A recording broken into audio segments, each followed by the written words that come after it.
Should we just go right in? Sure. All right. Hey, y'all. I don't. All right. I'm just switching off my headphones just to see if the echoing. It's better. Is the echoing gone for folks?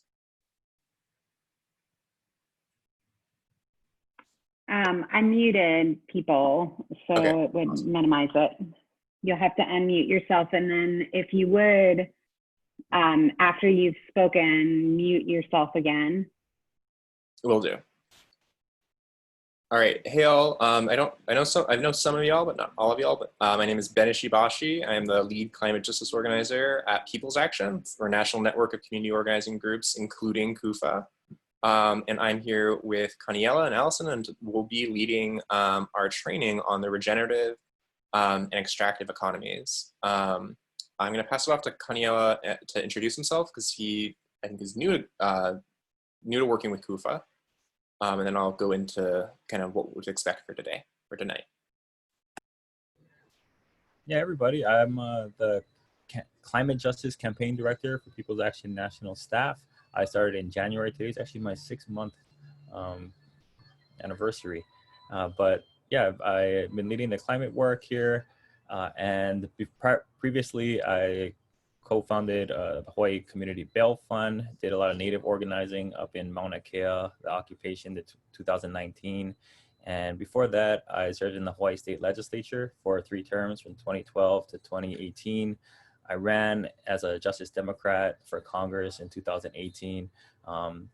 Unfortunately didn't win, but we did build like quite a movement here in Hawaii that continues today. And yeah, in the legislature, we passed like 100% renewable energy goal. I think it was the first statewide goal back in 2015. So just trying to push that sort of transformation across the United States and doing it in a way that's just and equitable for all of us. And I have 2 kids, and you're probably going to see one walk in the room at some point to this presentation. So I apologize in advance. Great to meet you all. KANIELA's kids are super cute, so he has no need to apologize for them coming in. So I'm going to share my screen. I have a PowerPoint that we developed just so folks have a visual to go off of. So I'm just going to do that real quick. So, and a couple other just real quick housekeeping things too, if that's all right with you, Ben. Go ahead. Yeah. Yeah, so if we do start getting feedback, I am just going to go mute everybody. Again, you'll have to unmute yourself if you want to talk. We do have several different places in this presentation for questions and for discussion, and we've Ben and KANIELA have built in a little bit more time for that for this one. We are asking to just limit your questions to 1 until everybody has had a chance to engage and ask their questions as well. And then one of the things that we heard in our feedback and discussion from the Racial Capitalism Popular Education series that we did is that it would be great if we could debrief these discussions afterwards. So before you take off today, let's have a quick discussion on when we want to do that. And that is all. All righty. So before we jump into the agenda, I'm just going to quickly kind of just ground us in why we're doing this training, why Mary and Allison reached out to KANIELA and I to come and help lead this training with y'all. And there are 2 main reasons. So the first, I think as we all know, and I think this was touched on in the racial capitalism. Hey, Ben. Yeah? One more real quick thing. Could we just have everybody go around and do introductions? Yeah, sure. Because I think everybody here doesn't know each other as well. Yeah, and I will stop the share so folks can see each other better for that. Okay, cool. So I'm going to just call on people then, I guess. Russ, you want to start? You're muted. You're on mute.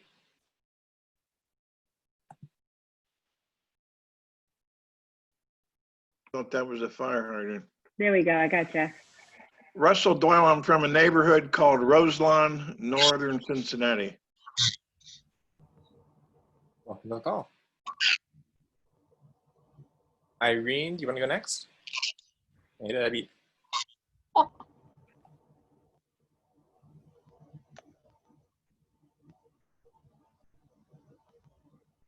Irene, do you want to go and introduce yourself next?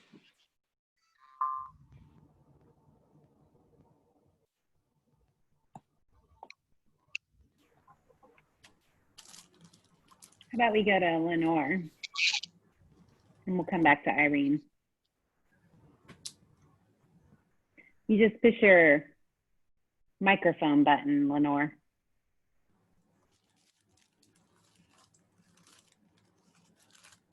Mute. There you go. We can hear you now.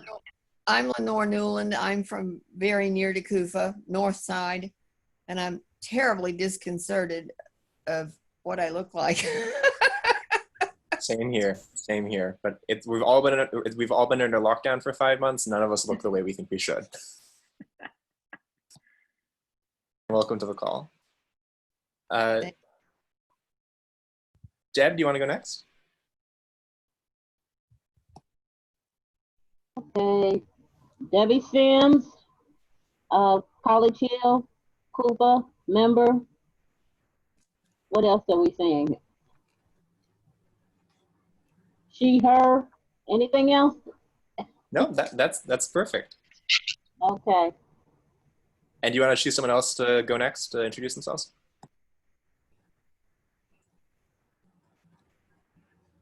Melissa?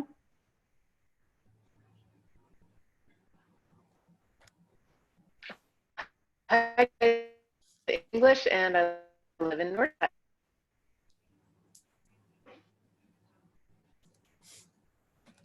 Thanks. Awesome. Wanda or Irene? Y'all want to just introduce yourselves real quick? Hi, I'm Wanda Moncribal from member of CUFA from College Hill. I'm going to keep my video off because I'm very relaxed at home. Good to see you all. Likewise, and very relatable. Irene from College Hill, CUFA. All right, welcome to the call. All right.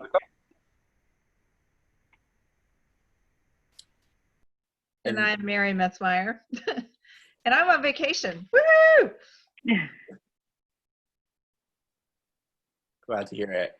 And for folks who just joined, Kaniela, why don't we just do quick intros? I'm Ben ISHIBASHI. I know some of y'all already just from other People's Action events or from coming and running with y'all for the EPA visit last year. But I am the lead climate justice organizer at People's Action. And I'm here with Kaniela and we'll be leading the training. Yeah, I'm KANIELA Ng, been Climate Justice Director at People's Action since January. Excited to meet you all. Yeah, I'm based in Hawaii. Ibe Oya, my pronouns. Awesome. And I'm just going to go to Andrea. We're just doing introductions, just name, where you're calling from. I'm Andrea Baker. I'm with CUFA. And I'm from Bond Hill. Awesome. Okay. All right. So I'm going to go back to sharing my screen so we can just do a quick run through of the agenda. 1 second, folks, as I get that set up. Can everyone see the agenda now? Yes.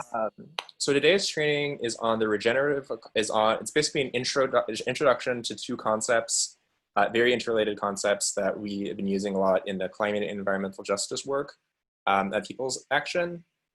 And those are the kind of concepts of the extractive versus the regenerative economy.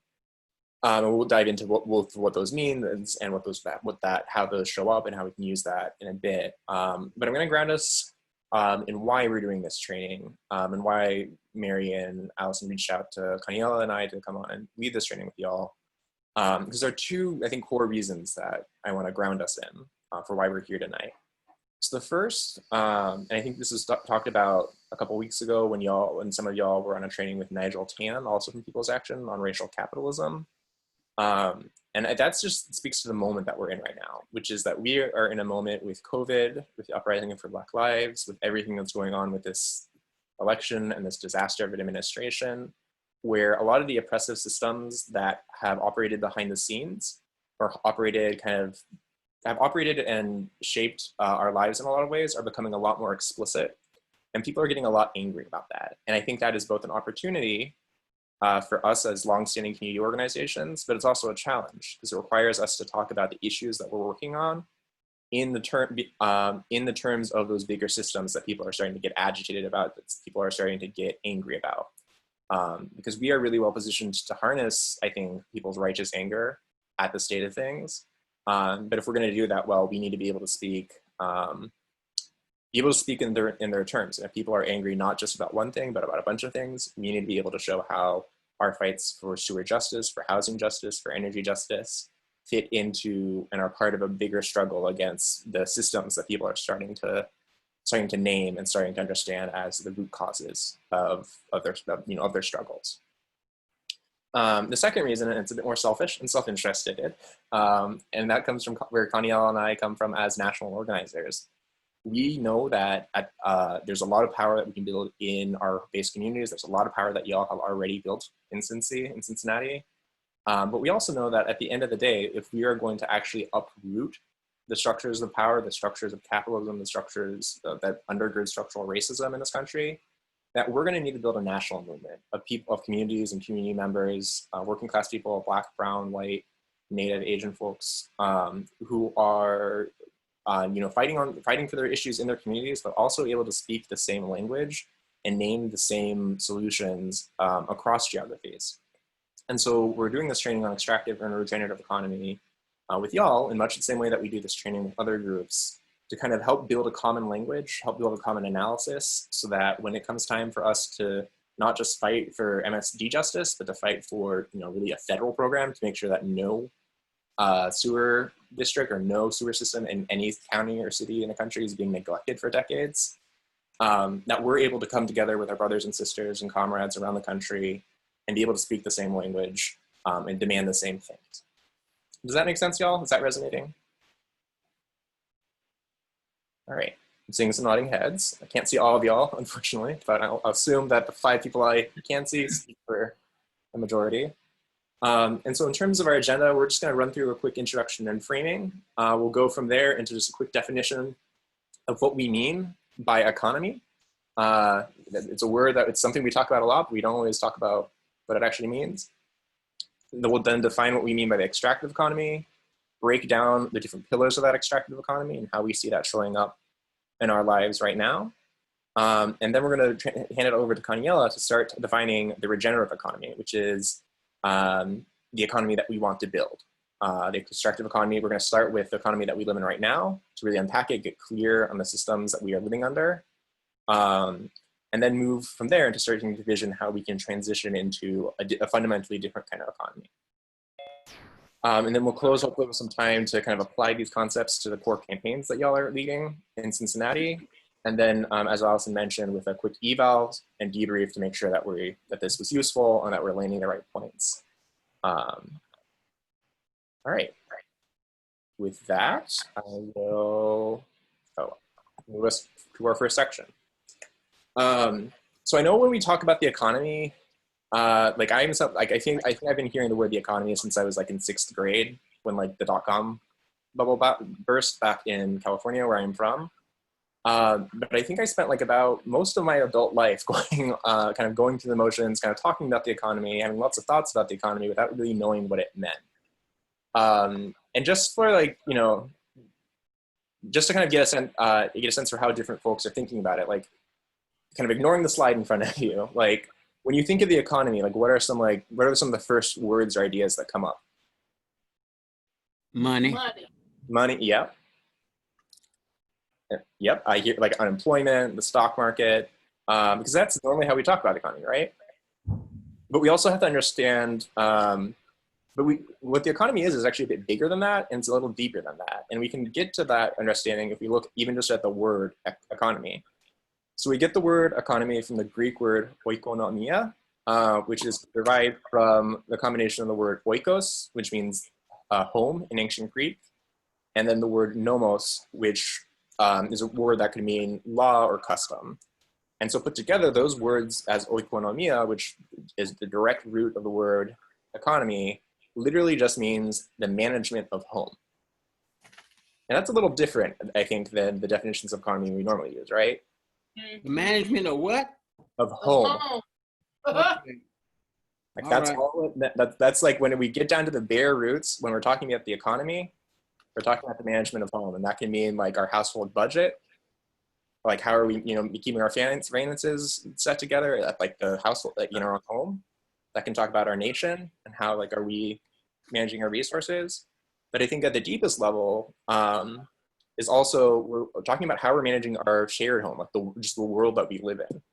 Because I think it's also really important where we talk about economy, the eco in economy is the same as the eco in ecosystem or ecology or any other word that is really used to talk about the environment. And so kind of one of the shifts that we want to encourage folks to think about is, and I think this is a lot of work that we've already been doing when we talk about fighting for a world where we're putting people and planet first together, is one where we're seeing the economy, both like the money side of the economy and the where we're not just looking at the economy as like just as being about money, although obviously that's a big part of it, but really about like how are we managing the world that we live in together, if that makes sense. And so when we talk about these concepts like regenerative or extractive economy, what we're talking about is two different fundamental visions of how to run the world. And we live right now in an economy that is an extractive one, and that is not working for most of us, or really 99.9% of us, let alone the planet, as we all know. And we need to transition to something different and better. And to kind of illustrate that better, I'm going to go through kind of just some of the basic pillars or building blocks of any economy. So at the very basic in economics, when you're talking about an economy, you're talking about the combination of resources, and you're talking about work.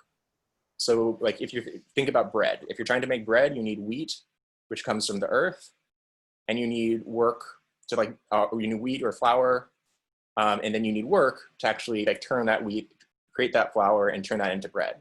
Pretty self-explanatory, yeah? So that's like the very basic, I think, kind of minimalist interpretation of what goes into an economy. But if we actually want to understand the full breadth of how our economy interacts with us, we need to go a bit further than just thinking of, like how is the economy getting resources, and how is the economy organizing work or organizing human labor, if that makes sense. I think one of the main ways we can do that, one of the most fundamental ways we can do that, is just purpose.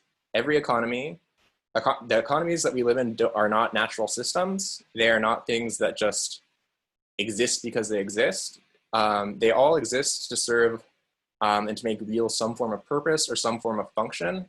And that function is something that is political. It's something that it's something that we are constantly in the middle of fighting over, whether we're fighting over whether or not we should be bailing out big banks right now in this giant economic crisis we're in, or we're talking about bailing out ordinary people. And the question of like what our economy is set up to actually do in moments like this is in large part, and what our economy and what the people in power end up doing is in large part determined by the purpose that an economy exists for. And then have two other kind of lenses to look at the economy that we want to understand economy through is culture and worldview, which is not, I think it's kind of different when you think about an economy. Normally when we think about economy, we think about money, we think about work, we think about like maybe goods and services. But for an economy to work, it has to make sense, and for the people to buy into an economy, just like any other system, the economy, we have to have some story, some narrative, some worldview that makes that economy make sense. And we'll break down how that works in our existing economy, or the stories that get told to make this economy make sense to us in a bit. And we'll also start thinking about like what would real narratives about a just economy would look like.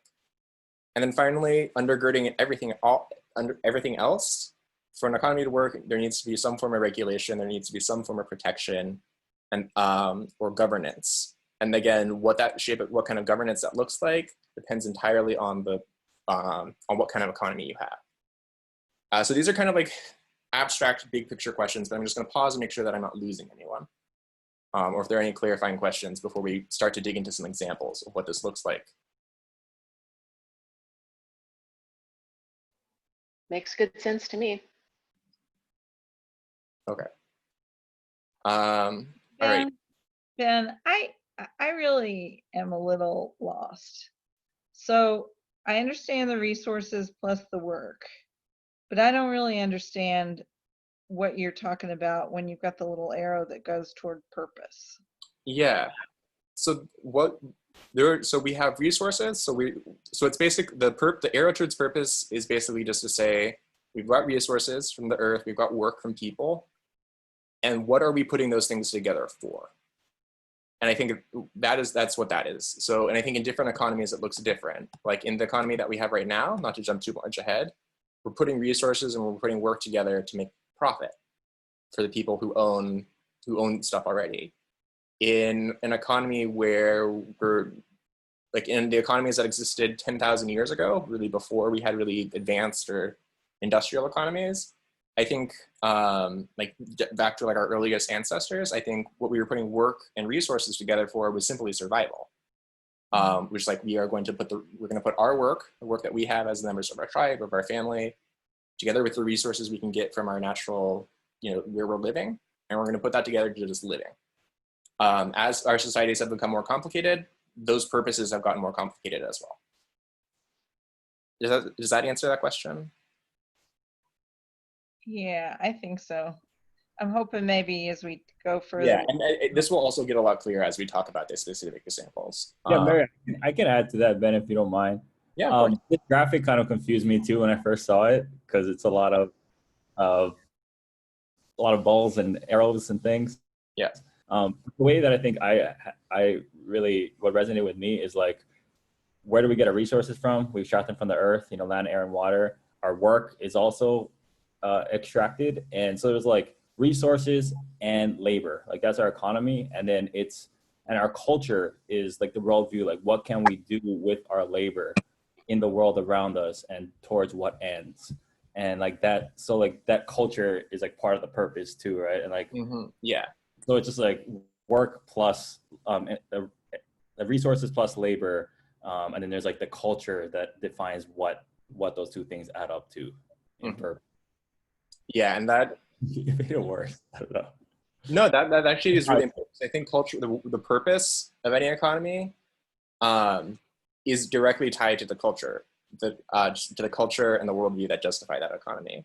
Because once you get beyond simple survival, because that's a very self-explanatory purpose, and you don't really need that much of a culture to justify that, or a worldview to just justify like, going out and doing what you need to do to have a roof over your head or food.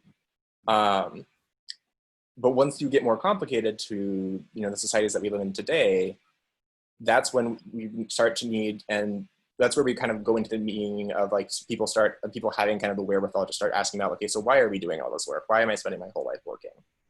And needing to be clear on, and needing to have answers for that. I'm going to move us forward to start talking about the world we live in right now, which is the world of the extractive economy. We've been talking about a little bit already. Oh, and real quick, I'm just gonna, once people are finished talking, I'm gonna mute if you don't mute yourself back, because we start getting background noise.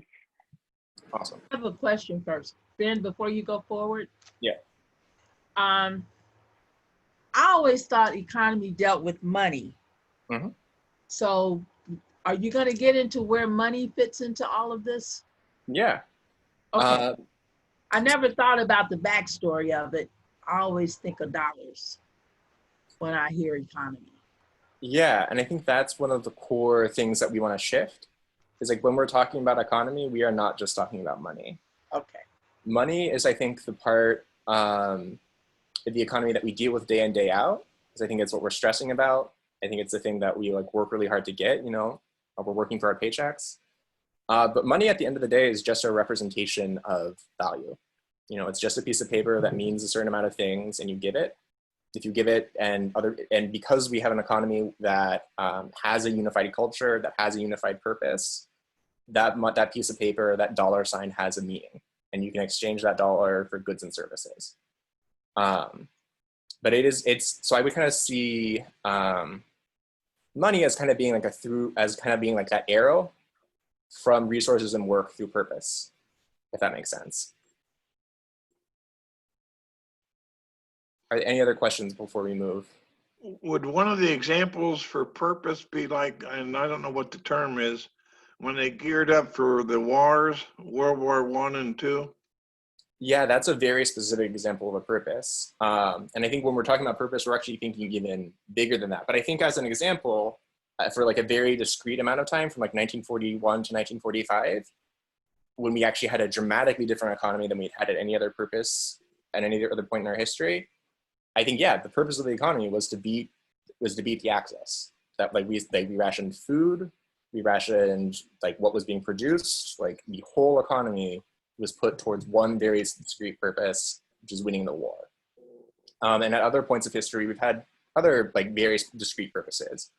But then we also have points, but for the majority of history in the United States, the purpose of our economy has been to create profit for the wealthy, which is what we're going to go into right now. But I think there are examples when, due to extreme events, that shifts, that has to shift. And I think climate change and I think coronavirus are examples of opportunities of when we might want to shift our economy, the purpose of our economy, from being what it's currently been about towards what it needs to be about. But we will get there in a second. We're gonna start both when we talk about the extractive economy and the regenerative economy. We're gonna start with the purpose, because the purpose really of each kind of model of economy really shapes everything else about it. Hey, Ben. Yeah. This is Roger. Yeah. I don't want to take us back. Don't want to get, we're talking about economy, and normally the world I live in, when you ask anybody about economy, it's about money. Mm-hmm. And that seemed like a nickname of economy to me. Yeah. So now here we're looking at the Corona's 19, and there's a decision to make in Congress, and that's about money. You know, it's about money, but it's also about a lot more than just money, which is. Okay, and I know you're that far ahead, and I'm gonna let you go ahead with your program, but in the world I live in, that's what it's about. It's about that $600. It's about, how are we getting stuck at that? Maybe this teaching is going to help us. Yeah, and I think one of the reasons we get stuck on economy is because when we think about it in terms of money, when we think about it in terms of dollars and cents, and we just think about it in that term, that is and I'm not going to deny that is like what that word means to anybody. I mean, I think that's definitely the word I grew up with it. That's the sense of the word that I grew up with it, understanding it to be, and I think that's the lived reality for most people in the world. But part of the reason I think we are taught to think about that way, and we are taught to think about that not holistically, is because it is a very narrow way of looking at the economy that serves people in power. If we are only thinking about the economy in terms of money, we are only thinking about the economy in terms of dollars and cents, about the stock market, about the unemployment rate, then I think we miss a lot of what else is built into the economy, and we understand how the economy shapes every part of the world of our lives. Because the economy is much bigger than just money and dollars and cents, I think is the point that I want to drive home here. And I'm going to skip forward to start talking about the extractive economy and its purpose, to kind of like start getting us into a more concrete example that will hopefully make sense for folks. Can someone read the bold sentence that's up top?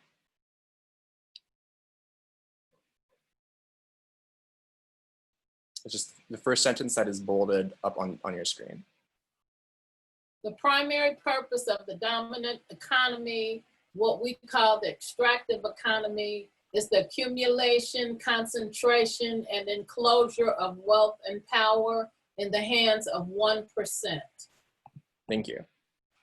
And so just to kind of elaborate on what this means, it's all the work, when we talk about the different pillars of the economy, so when we talk about work, when we talk, which is how most of us spend most of our adult life, we spend most of our time working, right? When we talk about resources, when we talk about all the stuff that we're taking from the earth, or that we're taking in, that we're using our work to turn into products.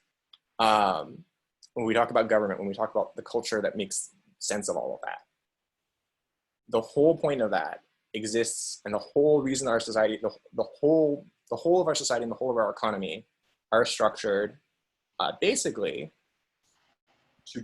to make sure that folks who already have a lot of money, the folks who already have all the power, can continue sucking money, continue sucking resources out of the earth, that they can continue taking money and resources out of our communities. And I think when we look at, I think even the financial crisis, I think when we look at moments of crisis, that becomes super, super, super clear, because any pretension that the economy is about something else goes away really quick. I mean, I think you can look at it right now where, you know, we had unemployment benefits that were really keeping people alive. Like 20 to 30 million people were depending on those just to keep the lights on. And now that the immediate shock is over, we see Republicans and even some Democrats saying, you know, maybe we don't need this. Maybe, you know, keeping people home and keeping people safe in the middle of a giant pandemic isn't so important. And what's more important is that we get those people back to work, even if they're putting their lives at risk, so that we can keep making money off of them. And I think you also see that when, you know, the big banks were the people who got bailed out in 2009 versus, you know, all the millions of people who lost their homes. Is this resonating with folks? Yes. For sure. Are there other examples of kind of like where this has become crystal clear for folks that folks want to share? Yeah, I see it as trying to get the people back to work and reopening the schools too soon, because that's what I'm advocating for, the safety of these children. Mm-hmm. And if they can get their parents back to work, the parents need somebody to take care of their children, so they depend on the schools and the daycares. Exactly. And so they're pushing everybody back to work, like you said, so they can make money, but in the same time, they're pushing the children into the schools when it shouldn't be open right now. Mm-hmm. And that, I think, also example, I think is really powerful, because I think it gets to like how when we talk about economy, we are not just talking about dollars and cents. We're also talking about schools. Like, we're talking about public schools. Yes, there's funding. Yes, there's like, you know, salaries for the teachers. But when we're talking about kids, like no one's really making money off of education, unless you're running a charter school or something. You're not making that much money. And so, but because our economy is structured about making money for these rich people, even questions about like, will our children be safe from corona? Will our children be forced to, you know, be exposed to a virus? Even questions like that on the surface don't have that much to do with money and cents. Even that becomes about that. Yeah, and just well, to add, actually, oh, go ahead, Andrea. Okay, I was gonna say, well, actually, it does have to do with money and cents, because they get money. Schools get money from the state, and they get their money according to how many students they have in their school, per dollar per student in the classroom in the school. So that has a lot to do with money too. If your kids aren't going back to school, they're losing money.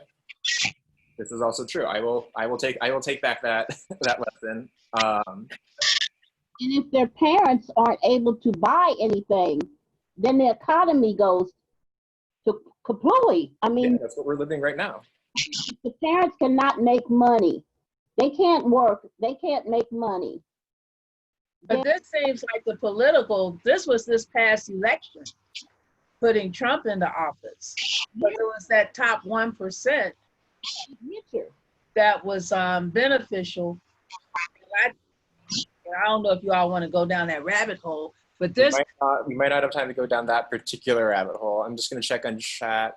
But it does seem like this is the basis of the election that we just had, and the basis of the election that we're going to be going into. Yeah, Kaniela had a great example. Just because I want to keep us on time, we're having a good conversation. I don't want to cut it off. I'm going to ask that we go use Stack. So this is basically just like, if you want to speak, just go into the chat. Can everyone see the chat button, and just put So just say stack, just say next. And Kaniela, for this section, and then I'll take over when it's his turn. We'll just keep track of what order. And then every time I pause, he'll jump in and just say, all right, we have these folks who are on stack. Let's get to their comments before we move forward. Does that work? Yes. Yeah, also, if you have a burning question and like you might forget it, just feel free to throw it in the chat. And when we open it up, we'll address it. All right. So I'm just going to talk about the extractive economy that we live in right now. In the extractive economy, the whole purpose of it is it's right in the name. It is all about extracting money, extracting resources, extracting work from people, from the planet, from our communities, and putting it to the benefit of the 1% of accumulating wealth for the people who are already wealthy. So that is our purpose, which we see over here. But there are also 4 other pillars to this economy that we want to get clear on. So the first one is extraction. So when we're talking about an extractive economy, we're talking about where we get resources from. In an extractive economy, in the world that we live in right now, we get our resources basically by taking and taking and taking and taking. When we talk about like paper or wood, we get it by clear cutting whole forests so that we can, because that's cheaper and more profitable for the people who are selling that paper, or who are selling those paper products, and not doing anything really to kind of give back to the ecosystem, give back to the land that is providing us with all these resources. When we're talking about fossil fuels, when we're talking about the planet, we have a whole industry, one of the most powerful industries in the world, the history of the world, which is set up, its whole business model is just to dig and dig and dig oil and coal out of the ground and burn as much of it as possible with the sole goal of making money for the people who own those companies. So yeah, I just want to kind of pause here and see, like, do folks kind of see how this model of extraction of resources plays out in Cincinnati, in your own life? Are there other examples of how the model of resources, of kind of dealing with resources that we have in this economy is just based on extraction?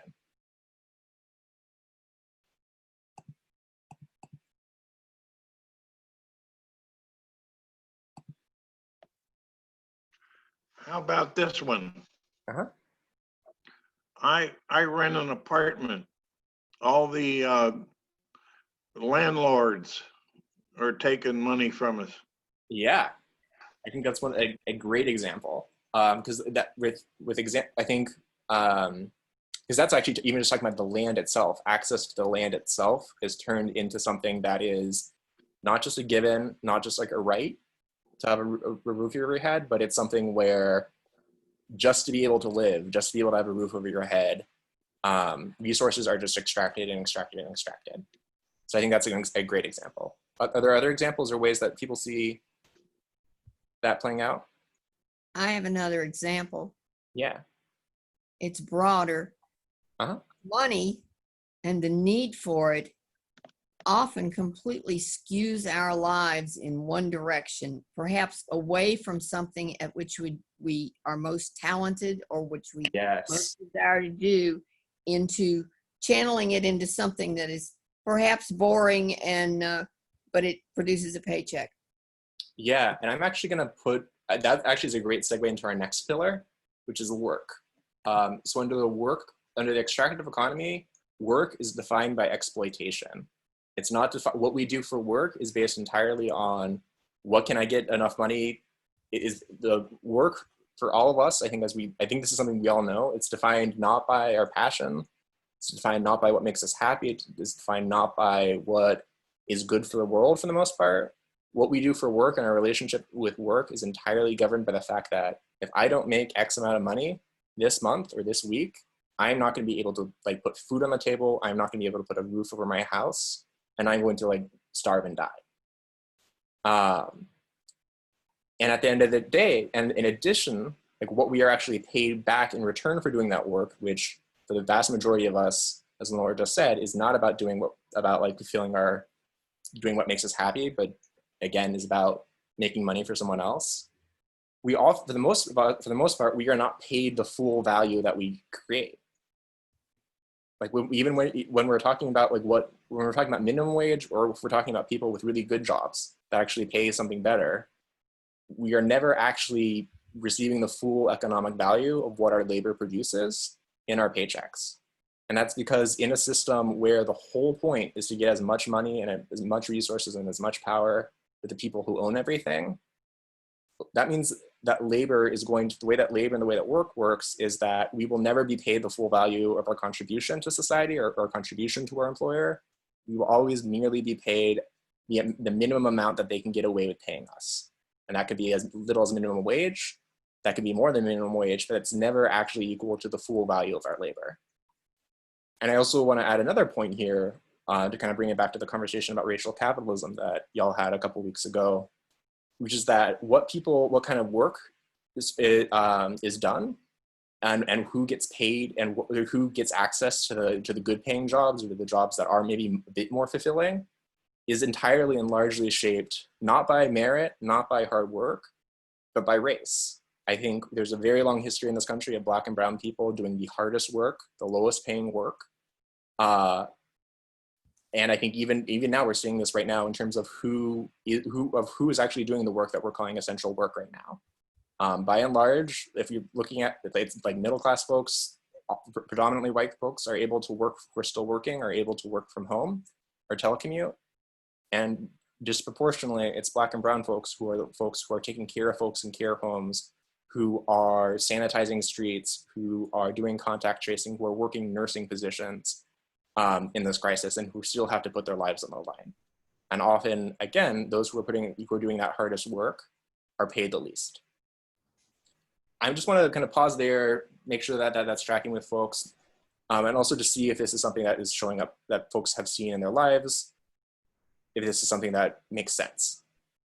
Yeah, one thing I want to add, so it's not a blind spot, is especially in this moment, 70+% of frontline workers in the COVID crisis are women, feminized folks, and the same for like Andrea made this great point about who's taking care of our children, and relating that back to like money. Like people aren't paid for that. Like why aren't like stay-at-home mothers paid for the labor that they're doing? Like our system is set up in a way, and our culture is set up in a way where this economy doesn't reward folks for that sort of labor. So I just want to lift up that, gender is like taking a huge impact right now, and they're most of the frontline workers, and especially in the caregiving side. Yeah, thank you for bringing that point in, Kaniela. Yeah, I think one of the biggest examples of how we can see how the purpose of our economy fundamentally warps a lot, like, is just the fact that, like, yeah, basic things like childcare, basic things like looking after our family care writ large, for the most part, that is work that is being done by women around the world who are not being paid for that work. And that is, even though that is probably the most essential work that can be done in the entire, like, if you're just talking about like what is the most important work for any society, like raising and taking care of people, especially those who can't take care of themselves or the next generation. And the reason that that isn't paid, the reason that that isn't valued in that sense, is because if we actually paid women for the work that they do, for the childcare work that they do, the family care work that they do, the 1% would have no money left, because they would all basically go towards paying money towards working people or towards women for doing the work that makes all other work possible. We have a question from Andrea about where does education play in economy? Yeah. You want to take that, Ben? I'm trying to get the stack thing together. Oh yeah, go ahead. Go. Please elaborate. So now, education is very expensive. And so all these kids have all these loans they have to pay back to the government or to the banks to get an education, to get the better paying jobs. But once they get out, and then you're expected to pay those loans back immediately. So when they get out of school, the jobs that they thought they were going to be able to get to pay back the loans and still have a decent living, a lot of them are going to be in debt for 20, 25 years and not get the pay that they deserve. Yeah. I think that's a great example. And I think that's another example of how in the extractive economy, and this is the point that I did not get to earlier, every single facet of our lives becomes a avenue for the wealthy to extract money from us. So education, I think, is a great example. The fact that it costs so much to go to school, the fact that people are like, 3/4 of my friends, if not more, know that they're going to be in debt for basically the rest of their lives, paying off their undergrad, or God forbid if they went to grad school, is precisely because we live in an economy where even education, even this thing that historically was not about making profit, has entirely become about creating a new revenue source for loan companies, for, in some cases, the federal government, and for private universities. And I think that's another example of how in an extractive economy, everything is up for grabs. Everything is for the taking, everything is for extracting. As long as rich people can, if rich people can extract money, can extract work, can extract resources from it, they're going to. So that's, I think that is a really great point. Kaniela, do we have other folks on Stack?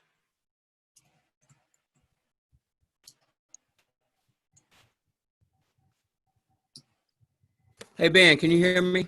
Yeah, loud and clear. Yeah, I hope I'm on the right page. I saw on the news where they're talking about the $600 they had stopped giving people $600, I guess it's a week. And then they were talking about the $600 was overpaying people. But then they said the $600 was, it looks like a living wage to the poor people. So, and I just put it on a scale. If it's a living wage for the poor people, they don't want the poor people to have a living wage. So they said they're overpaying them. Yeah. So I picked up on it, in my opinion, like, it's a living wage. What's wrong with the living wage? Yeah, you should have been paying them that $600 a week before the crisis happened. Yeah, I think that's a conversation that a lot of us have been having, right? Because there are people who still have to work who are talking about, oh, why do I have to keep working for the same, like, nothing pay while people who are on unemployment get an extra $600 a week? And the question really isn't, oh, those people who are on unemployment, how lucky for them. It's really, none of us are being paid what we should be being paid. That's right. And especially not Black and brown folks, especially not people who are doing blue collar work or care work, people doing the hardest work, especially the folks who should, when you think about like who's actually doing like the most just physical or emotional work, none of us are getting paid what we deserve. And that is just a basic fact that's baked into the extractive economy, because it's all about extracting as much labor from each and every one of us for as little money, as little wages, as little benefits as the boss can get away with. I'm just gonna go to chat to see if we have folks on Stack. Yep, Melissa English, universal basic income would be a major way of changing that. Ben? Yeah. This is Rukaya Abdul Takalim with the Musketeer Association. I'm sorry I was late coming in, but Musketeers have things we're doing in the community and people are just like coming at me. So I apologize for being late, but I came in when you were speaking about the 1%ers, and we know that we have the 1%ers of the 1%ers that we're dealing with, correct? Yeah. That's right. So with that understanding, is there not a better way for us to address this in the matter that they have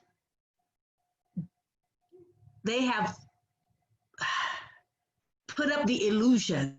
I'm trying to use the right word with this, the right phrasing. Just use whatever words come to mind. No right or wrong. The illusion that they will lose money paying their taxes.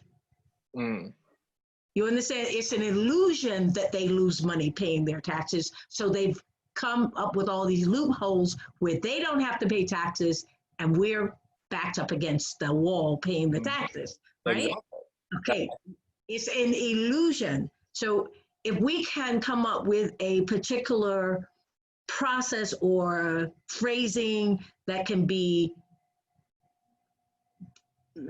brought to the forefront, to them and to everyone else that has bought into that illusion, that they're not going to lose money supporting the middle class. No, supporting their communities, yeah. they're not going to lose money. And they already have, they put in loopholes over loopholes where they don't end up paying any money whatsoever. And they think that the world is still going to operate well. Yeah. Yeah. It is not going to operate well. Yeah. So I know that we're supposed to be coming up with ideas today, or at least something to offer as an alternative to the legislative things that they have passed to allow the 1% and the 1%, the 1%ers of the 1%ers to skate by. Mm-hmm. Yeah, So, and we're going to be doing that in a little bit once we move over to KANIELA section, which is all about like us exactly building out, not talking about like once we're clear on the extractive economy, what is the economy that we actually want to build that does not allow the 1% or the 1% to skate by. So I'm just going to go through the last 2 points that I have real quick so we can get to all right, I just, okay, great. Awesome. I'm going to be quiet. I'll listen. No, don't be quiet. We want folks to speak up.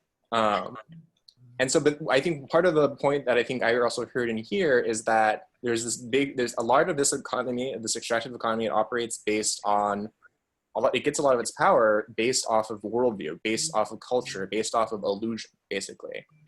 And when we talk about culture in the economy, we need to talk about why people continue, like why do we all keep working here? It's not just because, it's partially because this is the way that the world has been set up and we all have to eat.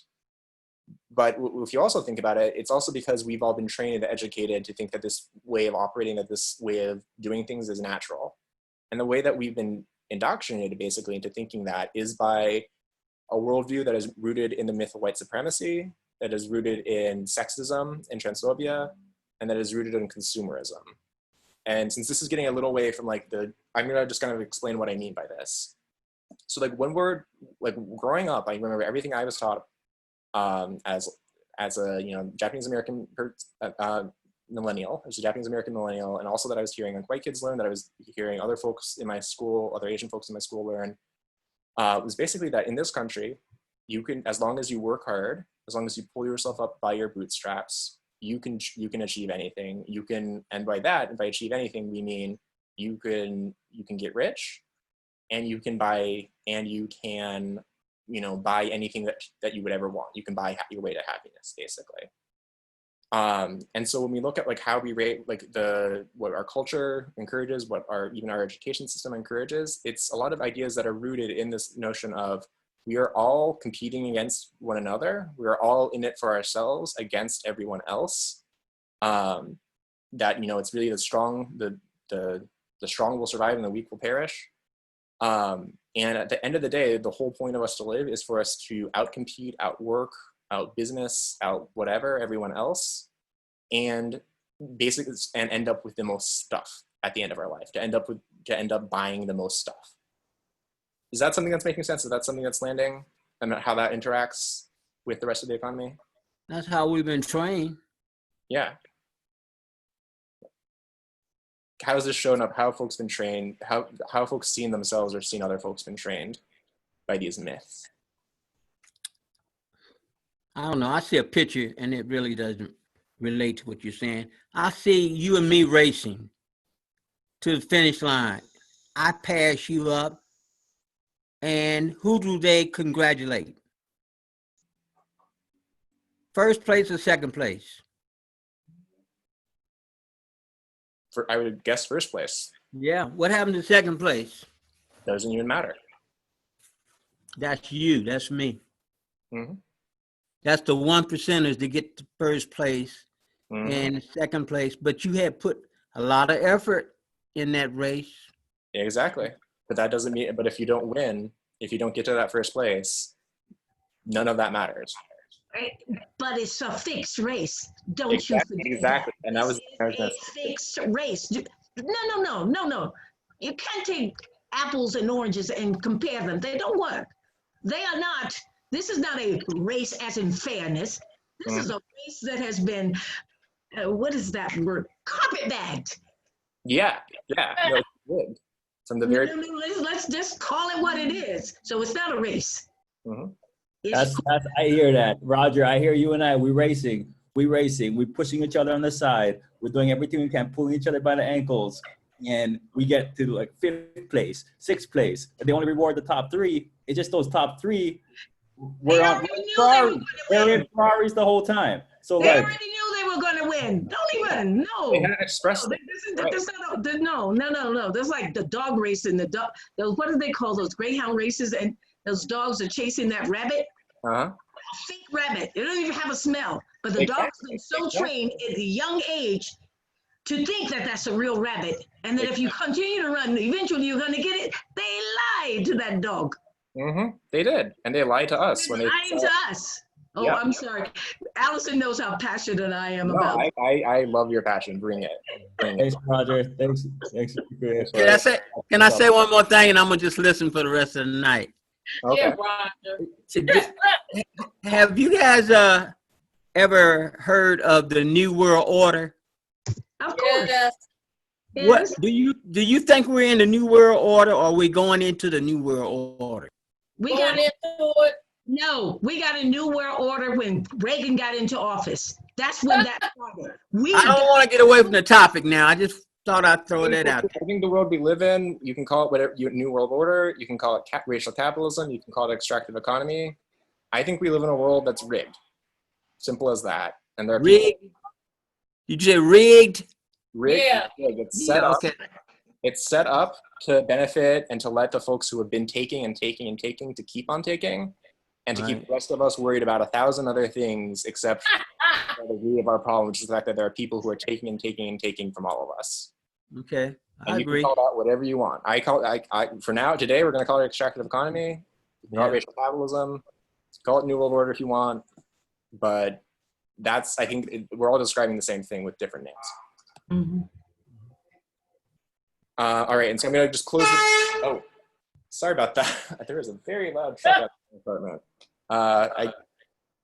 And so the last part, which is, given that we are in the system where, we are set up in this rat race, in this fake race, we're being lied to, both ourselves and our planet is being extracted from, where our labor is exploited, all for the benefit of the few.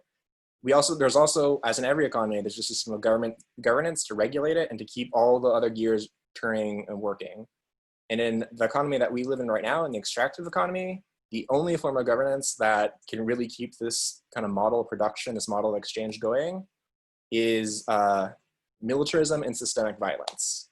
Like when it comes to folks who are fighting back in other countries who are saying like, no, we don't want to let some big giant mining company, like in Papua New Guinea, come in and mine and take all of our resources and extract it and not give anything back.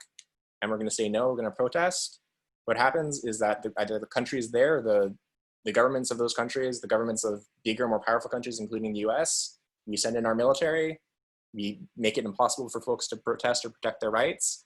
And people are beaten, people are killed, and people are moved out of the way so that the rich can keep on extracting. And that happens across the world, and that happens in our country as well. I want to just see if that lands with folks, see if folks have examples of that they want to speak to.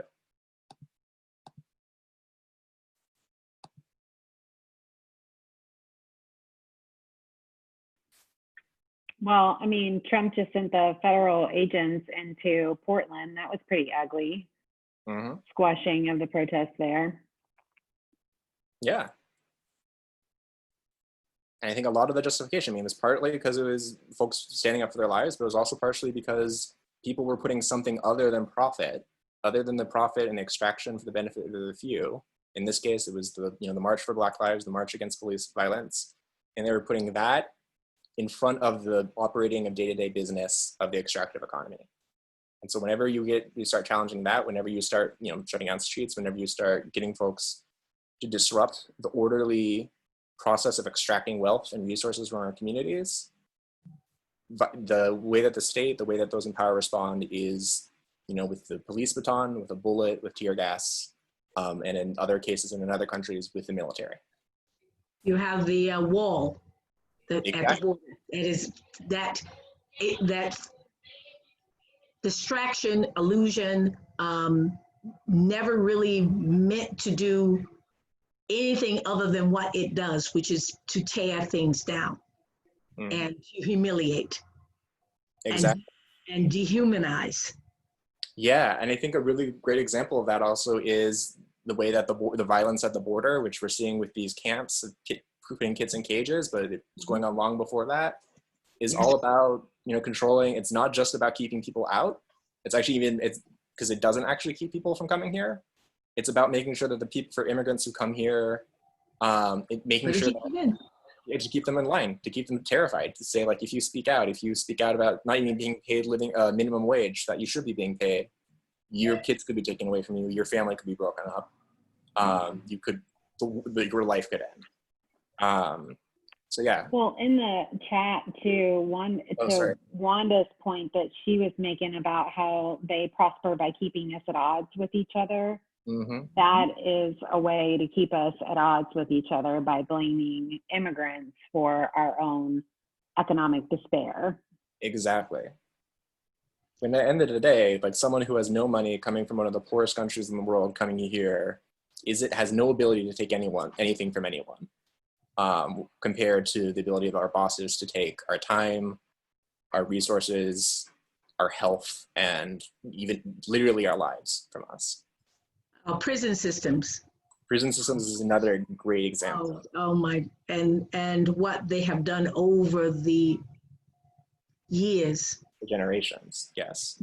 To get to the point where they're putting 13-year-olds' life without parole. Burying our children alive. And then privatizing this institution. Yes. And they've done it so slick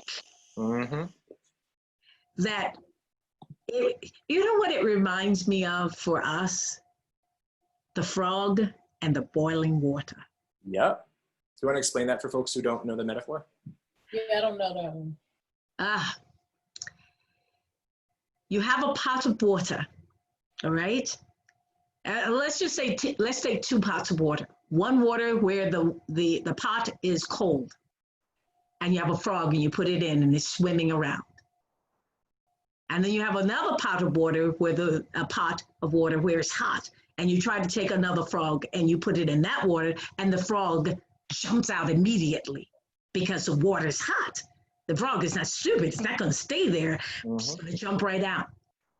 Well, the pot where the frog is just swimming around, they slowly, surely put a flame underneath the pot.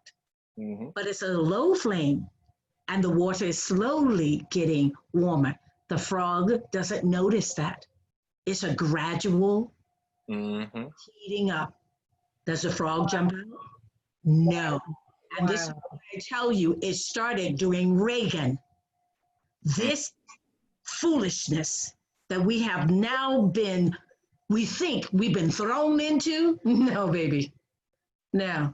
Long before that, they started doing this. Yep. You say what? You could even argue it started long before Reagan. Well, we had people fighting before then. We stopped fighting. That's part of it too. Yeah. Our children bought into a lot of things that we told them, it'll be okay. Don't fight back.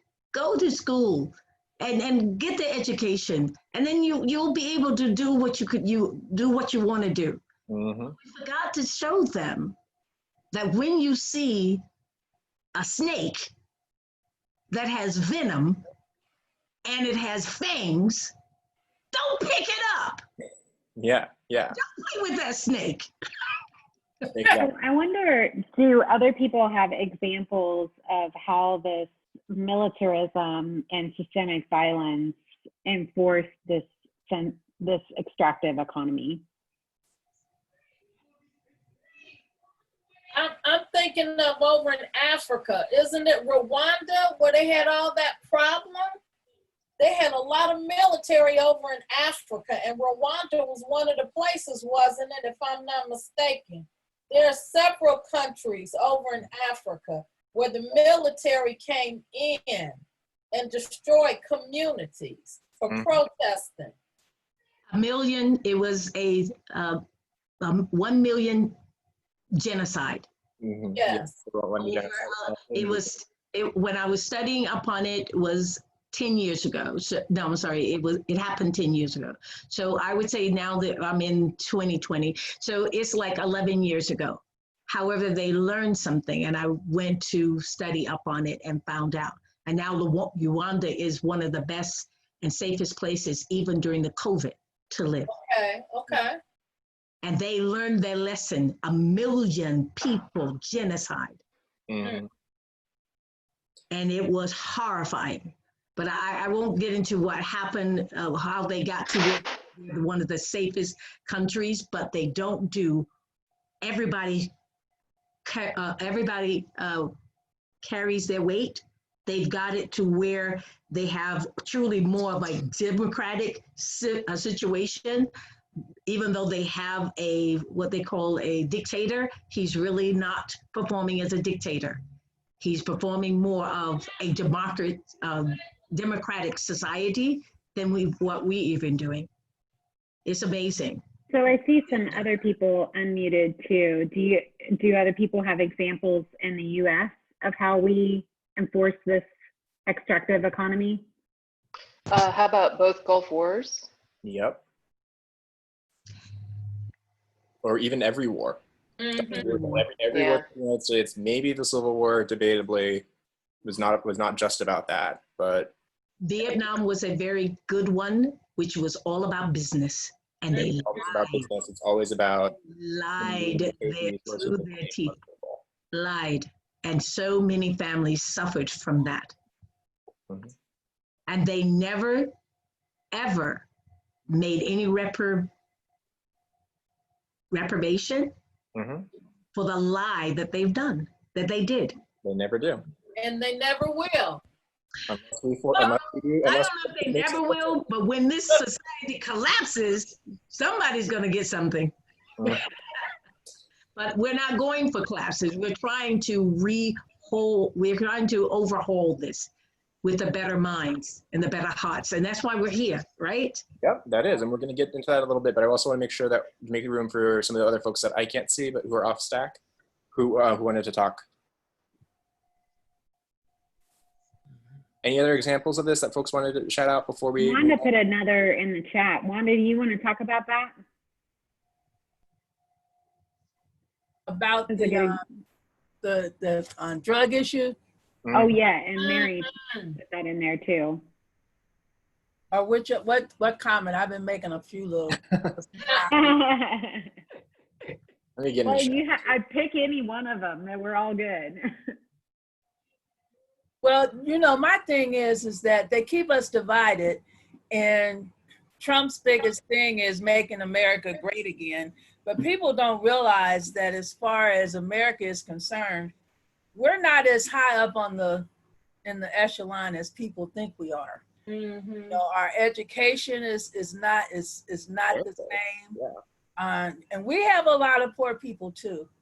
In '87, when we went overseas to the at that time the Supreme Soviet, they gave us a bag of bull about the disparities in the cultures and how those people were living, and it's just like over here. So a lot of times, they have us hyped up thinking that we're so much more than everybody else, and we're not.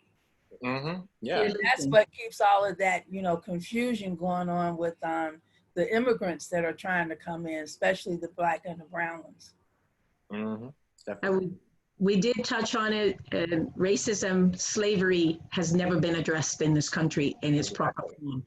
And because it hasn't been addressed in its proper form, this has been they found another way to make money off this. And they're not giving it up because they have made a $1 trillion business out of racism. Yeah. And they really have. And so about that, economy, this whole economy that we're talking about, I think the economy is like what, $14 trillion a year normally is the U.S. economy. It's like that's how much money gets made or exchanged. All of it is just it's another way of thinking about it is making money off of racism. Because when we talk about it's all, yeah. So, So one thing that Nigel mentioned in our racial capitalism discussion that I thought was great, and I started thinking on this for different institutions, is, you know, he said, look at an institution, any institution, figure out why it was started in the first place, and then its chances are still trying to serve that purpose. So I was looking at just the institution of policing, and you know, that started because governments deputize people to go find escaped slaves. Like, it wasn't. That's the origin of our police. It wasn't large governments. There were towns and cities, and they just they had vigilantes, and they deputized them to do the job that they wanted to do to keep their economy, no matter how wrong it was, running. So until we address that, really, that whole, like I said, lift up the curtain and look underneath. Exactly. And so we're going to move now from lifting up and looking at the curtain, which has really been the goal of this part of the training. So get us super clear on that, and how this all works at a systemic level, and get us starting to talk about visions for a different kind of economy. And the vision that we've been talking about as an alternative to the extractive economy, one where everything is just take and take and take and take and take and take for the benefit of the few, is one which is about regeneration. And I'm going to pass it off to Kaniela to walk us through the definition of that and to talk us through the different pillars of that. All right, everybody. Yeah, thanks for all the engagement. It was nice to see some like passion in here and like some really strong concrete examples.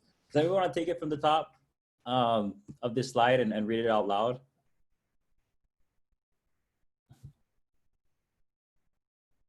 Feel free to hop off mute. Great. Did you unmute to say that? No, I can't find my unmute button. Oh, this is Lenore. You're not on mute. Okay, the purpose of the regenerative economy is, and I can't see all the words because I'm trying to see everybody, is ecological restoration, community resilience, and social equality. Given the scale, pace, and implications of the ecological crisis, we must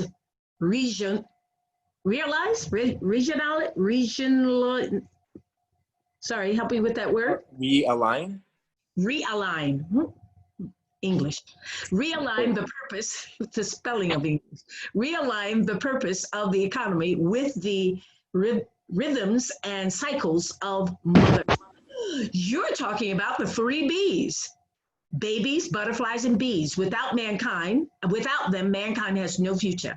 We can't talk about our life existence without talking about the ecological system, the ecosystem. Exactly. Because if we ignore that, we have no future anyway. We can't pollinate one thing. So I agree, totally. Yeah, no, thanks for that. I think that's really important grounding. One thing I heard when we started off, like quick review, one thing started when we first started, we're like, hey, what's the economy? And a lot of you were like, money. And then we said, hey, look at it through the Greek word. And some of you were like, huh?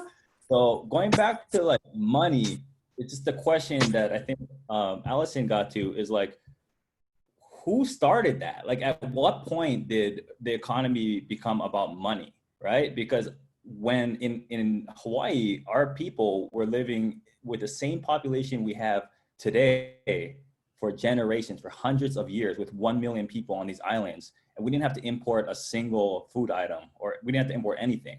And we could live for literally centuries. Now, if the ports were to close, we'd all starve in a week.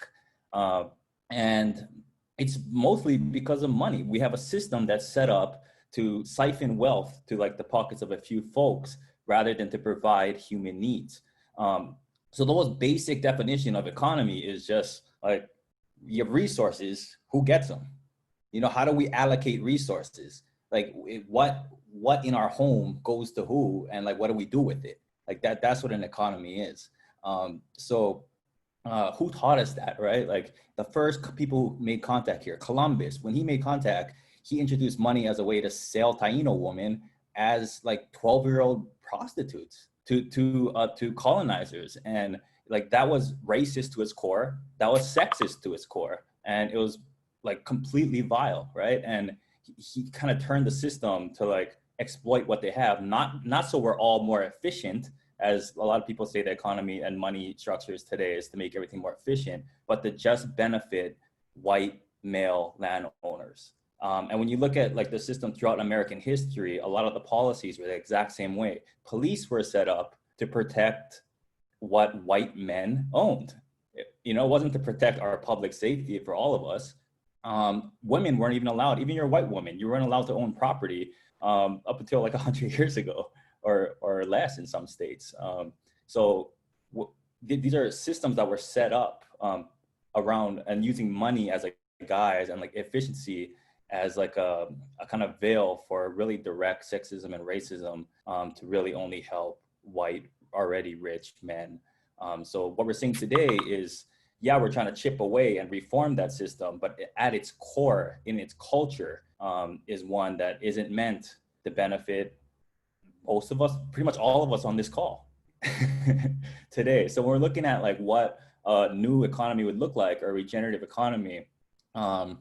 I think that's a grounding that at least makes sense to me as like a mixed Asian, Native Hawaiian person here that has suffered from like a lot of the same colonial trauma that many of you have. Like we're a nation founded on stolen land with stolen labor, right? So yeah, that's for the grounding. So moving in, for all economies, as we went over, we need 3 pillars. We need resources, work, and a culture that brings those things together.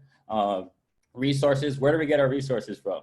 Do we print it on a 3D printer like Star Trek? Like where do resources come from? That's a real question. You can shout it out.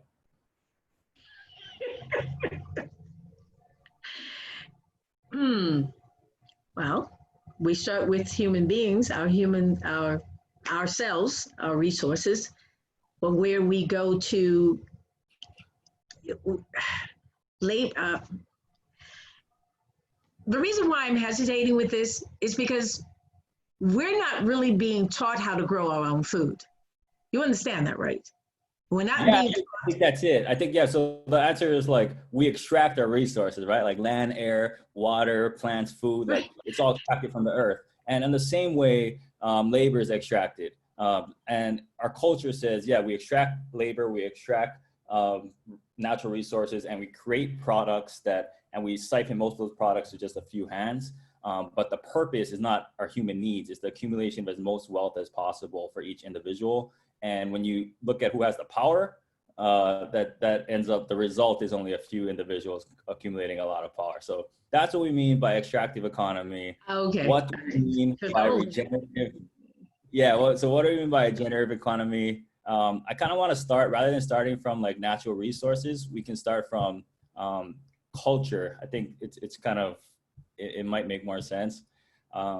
So I'm just going to open this question up. Please be on stack if you can. And if you haven't spoken or haven't spoken a lot, feel free to jump in. If you have, please give some folks a chance as well. But do we have a culture that values all races the same? Do we have a culture that values all genders the same? Yeah, I mean, does anybody want to explain why not, or like what's an example?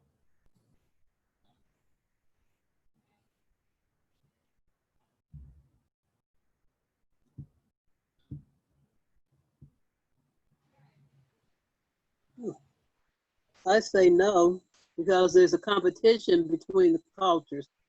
One culture trying to be better than the other. Hello? Right. And what is like, what 2 cultures do you think are at odds and trying to be better than each other? The rich and the poor. Right. So there's a rich culture and a poor culture. The rich people trying to get more. The poor people cannot get more because they're farther down. Right, and the poor people are just trying to get like the minimum, right, to survive or just have like a good life, to just live the good life. And the rich are just trying to, who knows what, who knows why they need billions and billions. The African American race already started at a deficit. When we came out of slavery, we started at a deficit. We didn't get 40 mules and what is it, a mule, 40 acres and a mule. We had no land. We didn't really know about coming up north, you know, so African Americans started as a deficit. Right, so I think that's a really good point, and I want to ground us in that, because when we talk about like regenerative economy, like on Maui, when I was a legislator, we ended our last sugarcane plantation, which was horrible. Like my first job, I was 14 years old. I was picking pineapples like after my dad passed away at like 4 a.m. like for pennies. Like it's not like there's no way to live, right? But we shut down our last plantation, and everyone's like, regenerative agriculture, we're gonna legalize hemp, we're gonna plant sunflowers and restore the soil, and that's all good stuff, and we did it. We did pass bills to legalize hemp, but the way we should look at this when we're like visioning, we should really go as bold as possible, even when it's uncomfortable, and look at it as like a post-systems approach. So we're not just talking about like you know, ways we can farm better or do more art or reward folks that do caring more. Like that's all good stuff. But we should also be thinking like, what if all these systems, these that are based in like one race, particularly the white race, being held higher than others, or one gender, particularly straight males, being held more valuable than others? What if we just completely eradicated them and they didn't exist at all anymore? Like I want us to start there from like a post-systems approach, and as we carry on this conversation. So does that make sense, everybody? Yeah. Let's think revolutionary here. All right, cool. So it's a culture that's focused on our actual human needs, right? Like I think somebody raised a really good point. Maybe it was Wanda, and it was like, hey, because of money, we're all worried about like how we make money, and that kind of conscripts us into certain jobs. It forces us into a certain lane. But if we didn't have to worry about money, like Mark Zuckerberg, for example, or Donald Trump, whose parents gave them a loan so they can go ahead and start their business, you know, what kinds of things could we unleash? Like I did this video before, like what would you do like on a day-to-day if your basic needs were met? And like, because for me, it's not just survival that gets me out of bed. Like even if I knew I could survive, I'd probably do more. I'd probably write more music. You know, like some people might start a business. So I kind of want to like open it up from there. Like personally, like what would you do legit on a day-to-day basis if you didn't have to worry about your basic needs being met?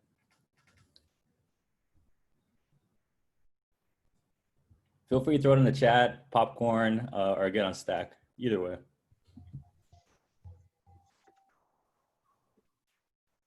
I'm seeing I would see things, Allison, or sew things. Yeah, even better. Hard to find a sewing machine these days. Andrea, start a business. Yeah. Yeah. Help more people to be more self-sufficient, at least meeting their basic needs. Right. You'd have more time to actually help others, and because like this system forces us to care about number one, like to care about yourself and move as an individual, and we know it just hasn't been sustainable so far. I see taking care of my health with exercise. Wanda echoing, how it would help others. Yeah, I think like once you start kind of opening your mind to like that, it's a source of power. At least it is for me. Like, wow, like I wouldn't be playing video games all day. I know that for a fact. Like, I think the reason why a lot of the kids these days do get obsessed with, you know, video games or pornography or any other sort of vice is because they're like depressed by the system we're in and not being able to succeed. If you like unleash their creativity, we'd probably see a lot more people pursuing their dreams. So what if we could show that, oh, go ahead, Deborah. I mean, we're thinking like poor people. We're thinking like the 99%. We're not thinking like the 1%. Those people, their needs were met, but they continue to go into business and make more. They have exploited other people so they could get more money. So we're thinking like the 99%. We're not thinking about that, what, 1%. We should be thinking like them and not thinking about, oh, well, I'll go and write some more music, or I'll go and do my exercises. That 1% is thinking about, how can I make more money? And that is their goal. How can I become the richest? And while we're thinking about, we'll sing, we'll soul, we'll do this, we're not thinking about that 1% who's thinking about, okay, my parents gave me a loan, I don't have to worry about money, but I'm going to make some more money. I'm going to show them I'm going to get richer than they are. And we're not thinking like them. We're not supposed to, Deborah. In this case, I thought we were supposed to be thinking about, if we were to change the system, we need to think, because if we start thinking like them, we're going to end up with the same situation we're in anyway. That's right. And look where we are. Yeah, but I would rather be us. I've gotten to know some wonderful people, you being one of them, because I'm in a situation where I don't have to pay. My basic needs are met. Alhamdulillah, I worked really hard and they are met. And now I'm out trying to help as much as I can, because I refuse to be like those evil people. And I got to meet wonderful people like you. What I'm hearing, I think it's both really good points. What I'm hearing is, if we want to make it in this system today, then we better act more like the 1%ers. I don't want this. The question is, what if there was a system that didn't reward that sort of bad behavior, but instead incentivize community and cooperation? So when we're talking about a regenerative economy, we're saying that if you behave like George Bezos, you're actually going to be worse off, because you're not going to be a part of a community that you need to be in order to coexist and thrive together. So I do hear, like, let's be more enterprising. But what does enterprising mean outside of the context of the accumulation of money, which is the current culture of our economy today? That makes sense, Deborah? Can I explain a little bit more about this? I'm not saying we need to be like that 1%, but that is what the 1% is thinking. What we should be working on, can we change that? Exactly, 100%. Where that 1% isn't always going to be in control. That's what we should be working on. Definitely. I'm not sitting around saying, well, okay, I'll do this and do that because I've got money, because that 1% isn't doing that. So we have to stop them by saying, okay, if like everyone who is in that 1% is not a tyrant. So we need to find out how we can get the money that we need and keep the rest of us going.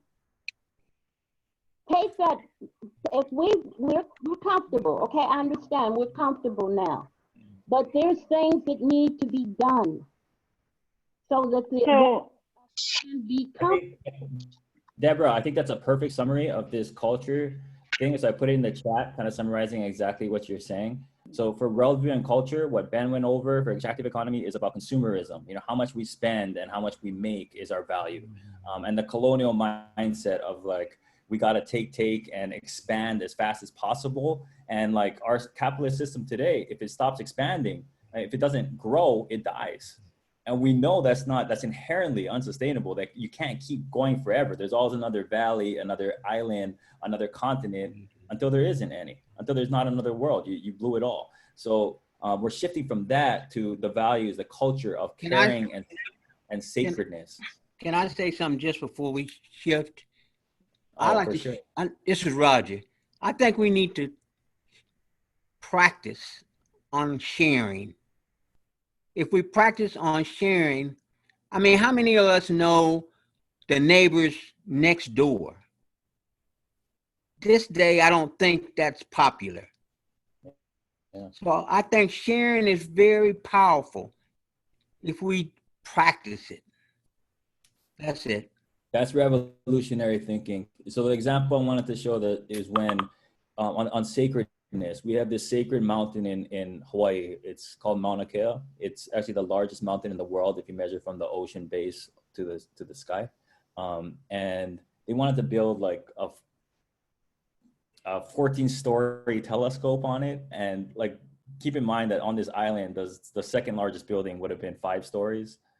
So it was this massive development, and you know, it was sacred to Hawaiians. So it wasn't like mainstream sacred. Like if they built it on Mount Sinai, it'd probably be a different story, right? But it's a marginalized Native Hawaiian people calling it sacred. So we stopped it, right? We did a blockade, and we did an occupation, and it started with like a handful of kupuna, our elders, tying themselves, refusing to let young activists be on the front line, tying themselves to the cattle guard to block the development, and it exploded within a week to 4,000 people living on the Mauna. And within 2 weeks, we've created free childcare, a free university where there's PhDs, hula practitioners, all sorts of like people that knew native plants teaching medicine. There was free healthcare with massage and medics and real doctors. And we created all these things that America still hasn't created, being the richest nation in the world for hundreds of years now. So this idea of like, can we just like demand these things that seem idealistic? We can also model them. We can also live what we're preaching. We can shape those models of how they're going to look like today. There's this Applebee's is a great example, right? There's this other place in Honolulu called the Pu'uhonua o Waianae, and they're Native Hawaiians that just seized back a bunch of their land, and it's non-developed, and they went ahead and did their own Wi-Fi and their own water system, and kind of shaped like what it could be if we all worked together, and took money out of the picture. So we're not just fighting over each other, and we actually valued our human needs first. And what those places don't have is like a prison system that's punishing people for being poor. What they don't have is a police system that is rooted in violence and needs to carry a gun. What they don't have is 3 people hoarding more wealth than 50% of the population. Right? So we can create these models at this local level and scale it up. Yeah, that's to Roger's point. So how do you see that like shaping out in Cincinnati? Like how can we either like, what do you see like a culture and and that values sacredness and caring playing out in your work and in your communities? Kind of want to open that, given that you heard an example from Hawaii.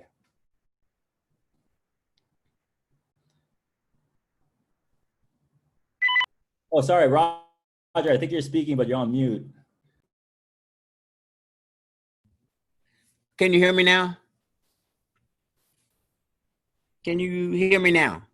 I can hear you now. Okay, I can see the homeless with skills helping to rehab some of our dilapidated homes. Cincinnati, I think they say, is it 30 or 40,000 homeless people or can't get affordable home living. They haven't solved that problem yet. But a lot of these people are skilled, and a lot of those homes are just sitting there. And hey, why not be able to organize that and build communities? That's all. I don't know. I'm not putting money in there, but people that are out there, like the homeless vets and things of that sort, they have skills. So let's exercise them. Thank you. That's a good one. Thanks for sharing. I'm also seeing in the chat, the citizens councils have gardens. A number of them do. I think community gardens are a great example where we can grow food together, share food together. And if we have like collective ownership of it, it's very unlikely that someone's just going to go ahead and take all the vegetables and try to sell them. If we like model group accountability. Food banks, yeah, another great example. Anybody want, Margaret, you want to elaborate on that? Feel free to hop off mute. Sure. Because I know I volunteer at a local food and clothing bank here in the neighborhood. And really the pandemic has been devastating for that right now, because it's one with all the churches have come together to provide, you know, food and clothing for people in the community. But now with, you know, the volunteers, many of them being elderly, you can't have them, you know, exposed. And yeah, it's been tough, but I think it's a good way of sharing food. People donate a lot of food and donate a lot of clothing, and the restaurants and grocery stores do that. So that's a wonderful way to get food out to people who need it. Yeah, and to that note, like on a macro level, we have more than enough food to feed the world like 5 times over. It's just we have a system that just under the guise of efficiency, there's a pipeline of food that gets just a few of the world corporations filthy rich, and we end up throwing away nearly half of it. It makes not a lot of sense.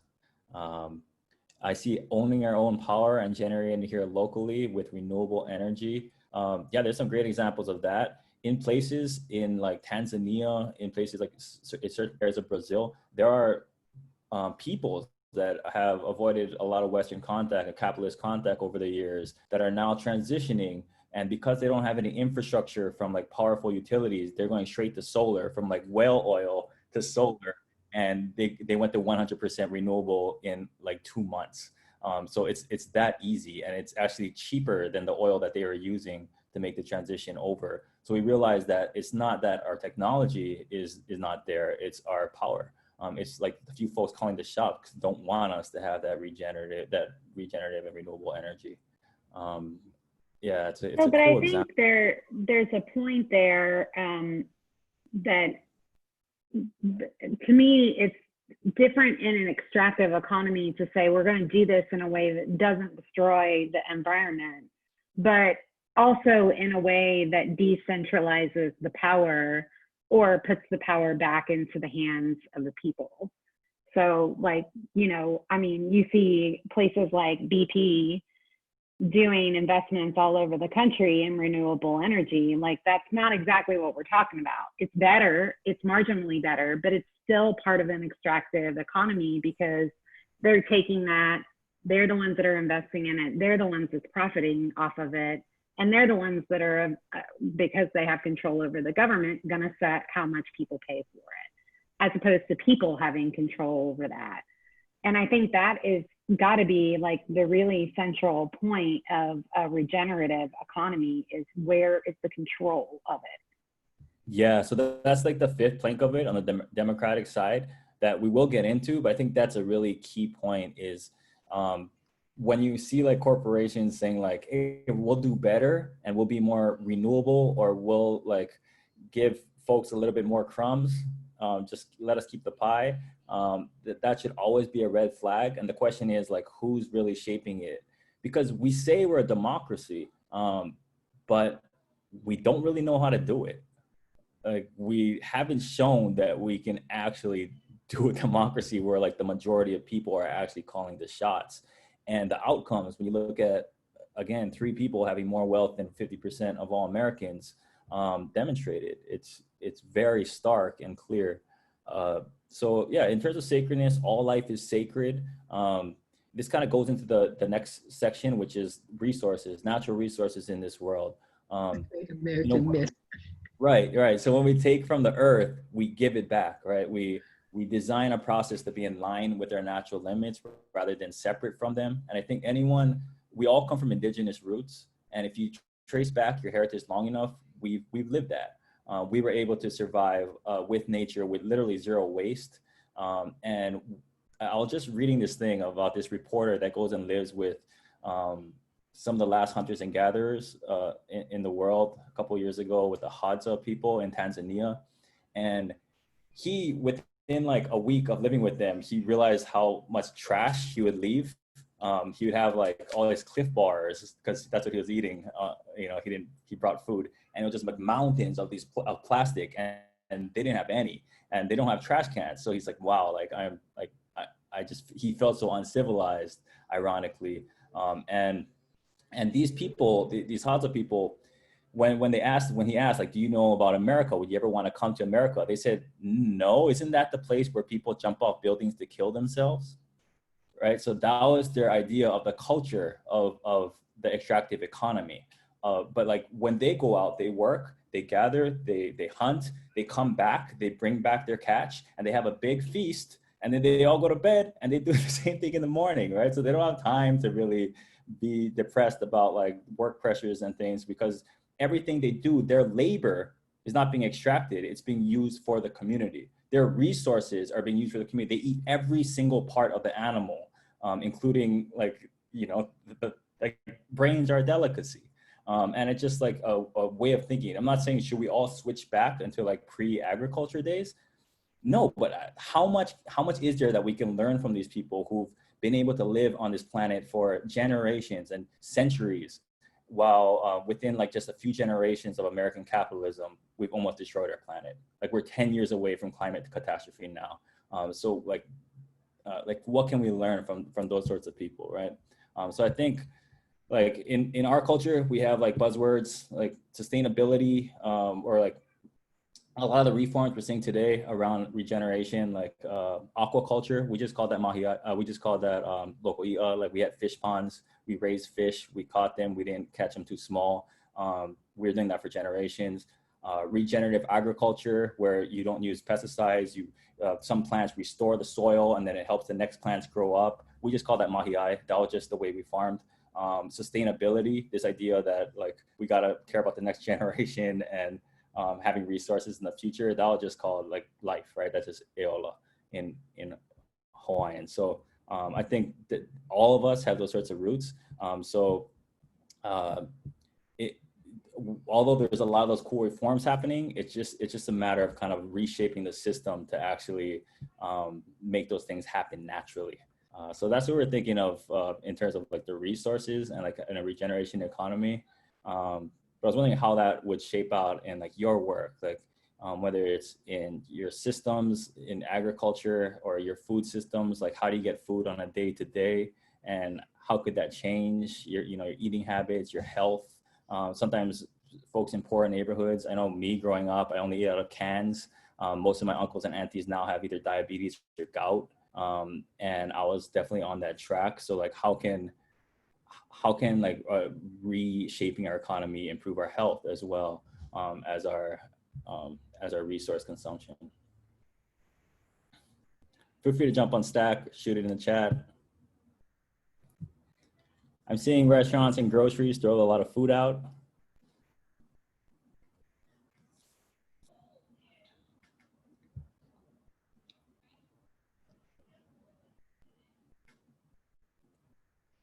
Composting, community gardens.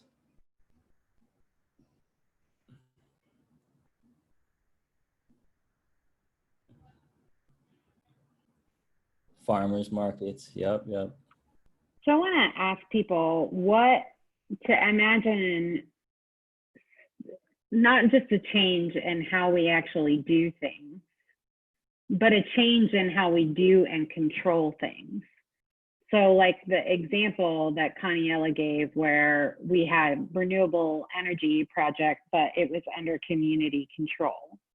And the community decided that the community wanted it. So it was creating an economy of taking a resource and taking work and putting it towards a purpose that was to serve the community, not to make a profit. So I want to challenge you all to think about ways that we could do that a little differently, what our community might look like if we were doing that here in Cincinnati. And as a prompt to that, I think to make it even super specific, we could even think about like, what would MSD look like in a regenerative economy? If the point of our economy was not to extract resources from poor and working folks, was not about dumping the costs of unhealthy, broken systems onto poor and working folks, what would our water system look like? What would our sewers look like? What would that look like if we had a regenerative economy that valued the sacredness of all the people in Cincinnati, of all the systems in Cincinnati, and wasn't literally sacrificing people to backups, as one example? What would the alternative be?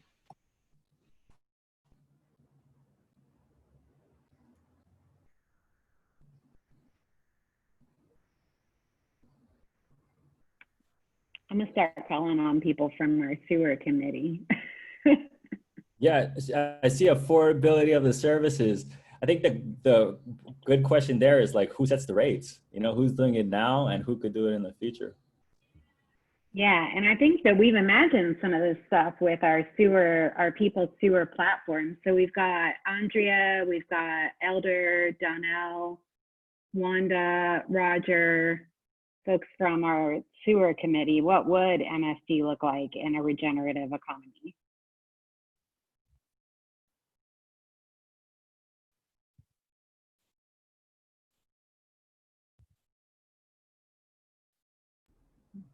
Keeping the sewers updated, yeah. More community involvement, yeah. My mom owned a house. She was trying to sell it. She thought that was like the one thing we had in our family to keep us in the middle class. But then it turned out she had to replace her cesspool, which is like a $90,000 project because it's like they're phasing it out. She can't afford that, so we had to sell that home. So now we have no assets in the family. Wanda, what do you mean by more community involvement? Can you come off mute and say that? That would mean letting the community and the ratepayers have a say, sit at the table, have input, and have a say, a legitimate say, not just the motion that we have a say. Mm-hmm. Yeah, because it's actually our public utility, right? Right, but it doesn't act like a public utility. Yeah. I would even go further than that. I would say the table, like it's not just having in a regenerative economy, what we're talking about. It's not just having a seat at the table. It's us it's ratepayers being the ones at the table. It's ratepayers making the table, setting the table. Correct. And like anyone else, like any corporation, anyone who isn't a ratepayer, who isn't involved, they are the ones who have to like struggle or who have to like push and work to get a seat at the table. I think that's something that we're talking about, setting rates, being able to know what companies are coming in on the city and they're making contracts with them and knowing when they're going to start, when they're going to finish. That's the kind of stuff they're doing, and we don't know what projects is in play. Is it going to, are they going to be in the poor neighborhoods or the richer neighborhoods? We need to keep that on the front burner to know. So those are the things that we press them to see, and it helps the community. It surely does. Definitely. And I think another way, again, to just take it one step deeper, it could also be like, it's not in a regenerative economy when we're talking about sewers, when we're talking about the water system, it's not about outside companies coming in and making these contracts that ordinary people don't know anything about. It's about actually moving the resources and the authority and the money directly and the tools into the community's hands themselves, so that folks in the community can get work fixing their sewers, fixing their neighbor's sewers, maintaining their sewers, and not just having some outside corporation that isn't really in it doesn't really care about if like you have working sewers or not. They really just want to get their money, and kind of shifting that dynamic. That our government works for all of us, not just the large corporations. And when bids come up, let people know what's going on.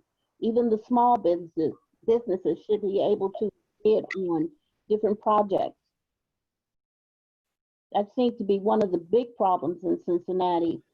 They give money to different corporations and different companies, but smaller companies don't have a chance to grow.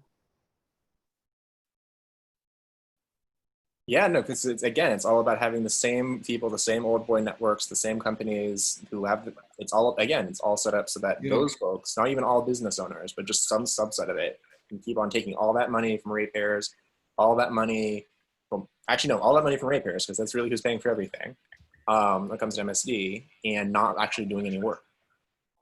Yeah, so one suggestion from Russ is to have MSD like a school board.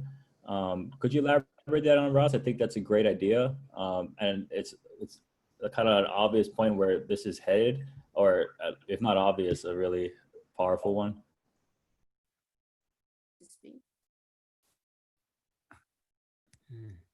No, I'm down here. That's one of the suggestions that have been made in the Sewer Justice Committee, or not in the committee, but that the committee's dealing with. They want to put lay people in charge of the MSD instead of elected or appointed people. It just said tap that. What's the problem now of the people who are making the decisions? Is it corruption, bribery, politics? In your opinion, Ross? I'm not gonna. Inefficiency, and well, there was corruption. Just recently or a while back, there's a 5-year audit by the state that they immediately had $880,000 returned to MSD for misappropriated funds. And that it was a 5-year audit, and that was done some time back, and that might still be going on. Forgive me for this, although we were told, or the public was told, that that doesn't go on anymore, but he left being city manager and now is down in Virginia Beach. So these yeah, and then but the citizen board that they were proposing, we actually opposed, because it was actually removing democratic authority of even any kind of like election. Like, it was taking the control out of the hands of elected officials, who are theoretically at least accountable to us, and putting it into the hands of people who will be political appointees. I think a school board, though, is an elected board. We may have a different thought about something like that. I see Lenore has had her hand raised for a while. Lenore, was that on purpose? Yeah. Sorry, I missed that, Lenore. Go ahead. Yes, it was. I was just thinking that if I were part of a board for the Greater Cincinnati Water District, the way to get people involved is to give them a bonus of some sort or a discount of some sort for saving water and turning it back to the land, like permeable driveways, and for Pete's sake, rain barrels. That was the only thing I was thinking about. But that's regenerative. We don't have limited water, but we have limited clean water. And my battery is quite low now. But that was the only thought I was having, and it's so far back in the conversation it hardly has any point anymore. I think that's entirely relevant right now, because I think it is another way of showing how, like, if we had the power, like adding you, or like if y'all were the ones, if residents, and we can talk about like what form of, if residents and ratepayers were the ones making the decisions about MSD, and were making decisions based on what is going to actually benefit each other, their own well-being, and the well-being of the broader watershed, the decisions that were being made, the policies that are being made, the kind of rewards and things that are being incentivized would be completely different. And I think those, even just something as simple as rain barrels, I think is an example of, it's a small example of like what things that are like very hard, like things that we would have to bang our head against a wall for years to make possible under the current system, but will just become common sense under a regenerative one.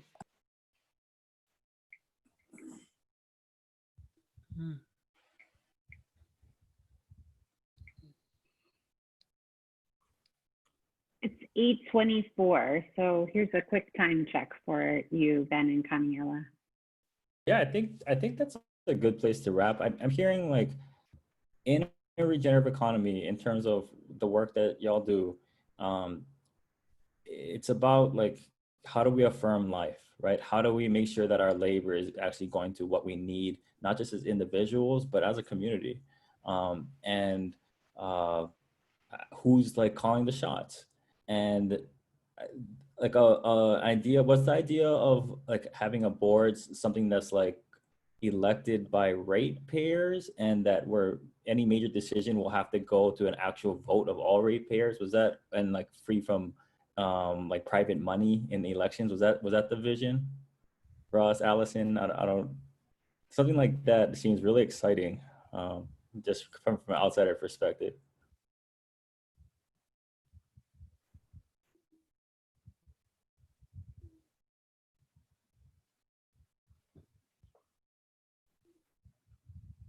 I was just riffing off of what was wrong with the one that our politicians proposed, whereby they appoint their friends. See, that's the thing that I'm afraid of. If we go to a public election, Cincinnati is run by our top 1% called the CBC. And if we have an election, they have the money to back people to put them in place to run this thing. And so we still will be in the same position that we are in now. So right.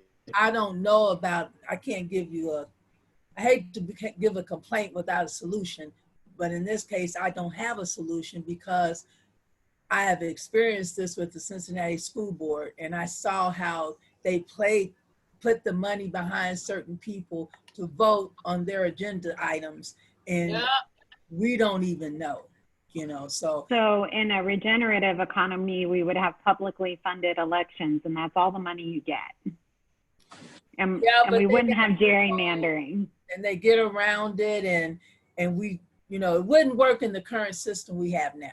Exactly. Yeah. We have to build a new system for this. And I think that's another point that we want to make is like, if we really want sewer justice, if we really want housing justice, if we want racial justice, if we just want justice, full stop, we need to get serious and we need to be talking about how are we fundamentally transforming the whole system that we live in.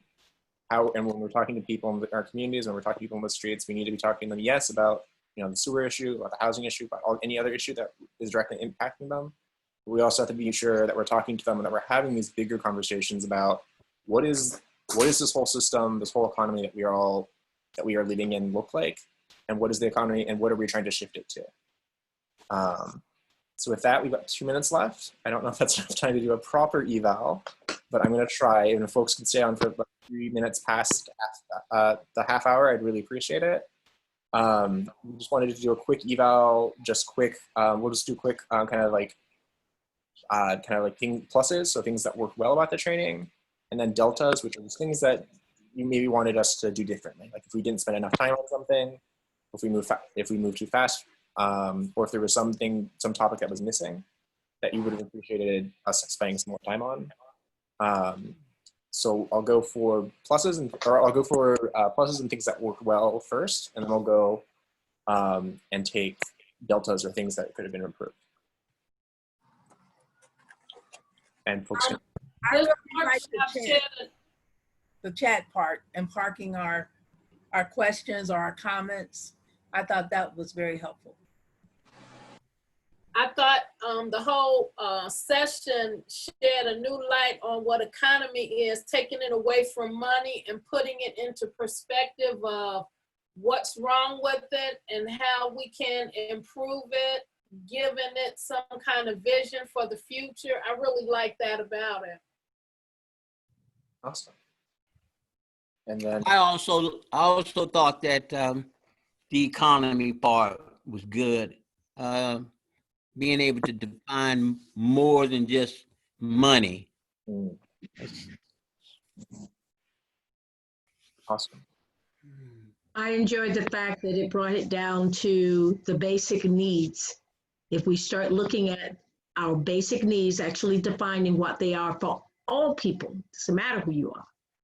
And we look at that, and it brought us to looking at that and our ecosystem or innate laws that are in place. If we work with those basic needs and innate laws, we can find the solutions to our problems.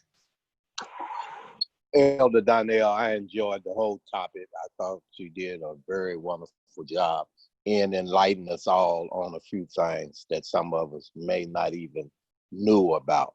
So I would like to thank you for sharing what you have thus far with us. And hopefully you will continue to teach. Definitely.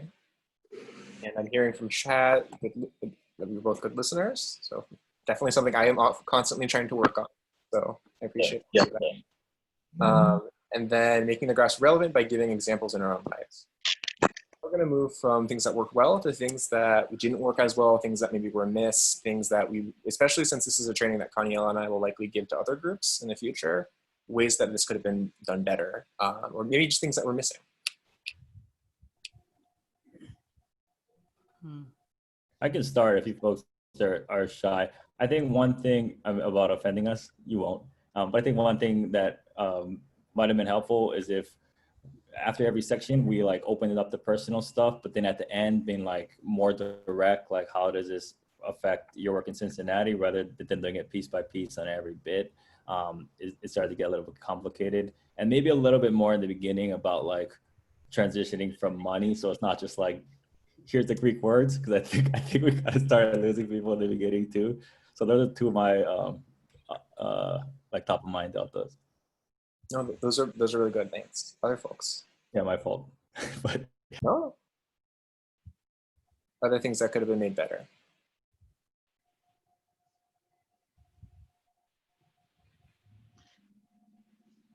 Yeah, people should just speak up. Yeah. Addressing more things about what innate laws are. People don't know them. Definitely. With this training, and you are talking about going back to basic needs for everyone, what they are, could be more defined, but at the same time bringing in what are innate laws. Because when we move outside of them, which we have done in this society, we are facing what we're facing today. Exactly. And when your partner gave the example in Hawaii, this wasn't just Hawaii. There was Africa. There was Asia. There's most of the world until the 20th century actually learned to live within their means of what they had in their world, right, in their circumference. All right, but all of this colonization has caused this type of devastation that's happening around us. So explaining what innate laws are, they don't change. And then the basic needs of human beings, I think you could be more elaborate on that. It would help for us. That makes a lot of sense. Yeah, kind of explaining what was broken so that I know it was broken. Yeah, and then who did it, and the decolonial, like that decolonial grounding, because we all have that shared history, and then because then it goes into like the target too. That makes sense. Yeah, I think it's a sad time where it comes to the point we're living in today's society, and it comes down to something like this. Meanwhile, the rich is still getting rich, and the poor is still getting poor. And it's not only here in the United States, it is a nationwide problem. Worldwide. Yeah, worldwide. Worldwide. So that's pretty bad. And it's been going on for centuries. And I ain't just focus more internationally, like talk about the transnational implications too. Is that what I'm hearing? Some head nods, yeah. Yeah. Anyone else? Any other ideas for how to improve the training for moving forward? I think what you're doing now, the key is going to be more education, getting the word out to more citizens in the United States and around the world. It started with education and enlighten people on something that they might not be aware of.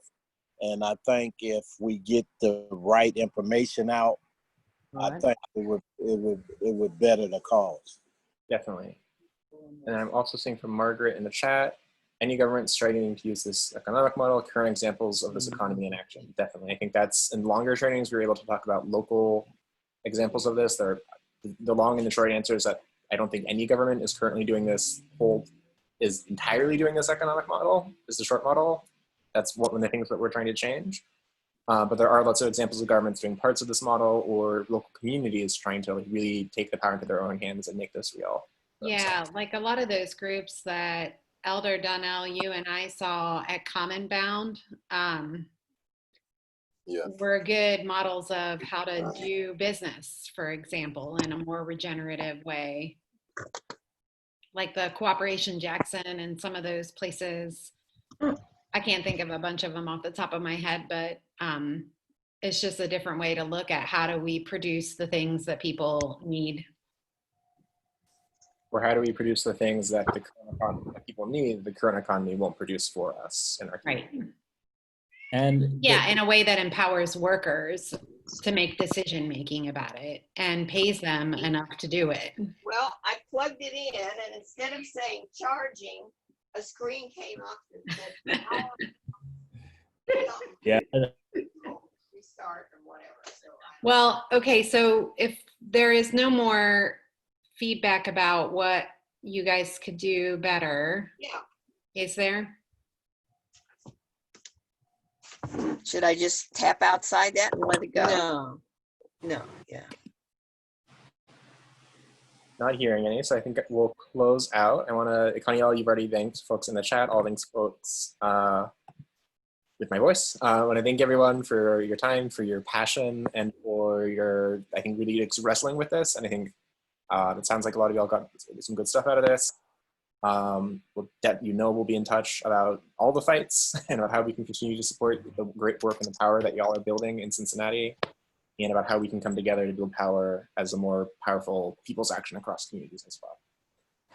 All right. Thank you, Ben and Kaniela. I just want to say for folks who are still here, we got the feedback from the last one that we wanted to do a little bit of debriefing on each of these discussions. Do people want to do that tomorrow at some point?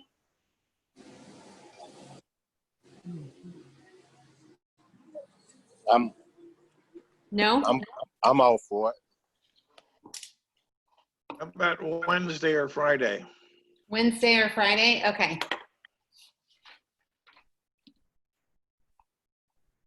Do I hear Wednesday?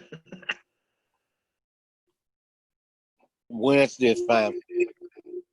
Hearing Friday works better for Rakia in the chat.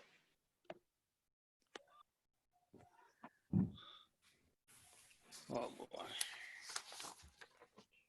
Okay. Oh, Deb, you're trying to say something? What time Wednesday? If you're going on with Wednesday, what time?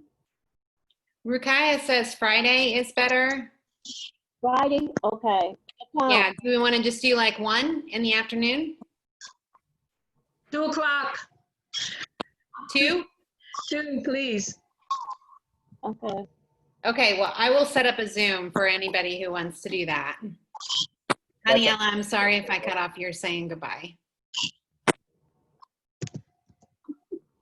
I mean, goodbye. All right. Thank you. Thank you so much. Good night, everybody. Bye. Thank you. Tasharafna bika, you get to Arabiya a little bit. Tasharafna bika, very, very, very good, gentlemen. Alhamdulillah. I love that island guy.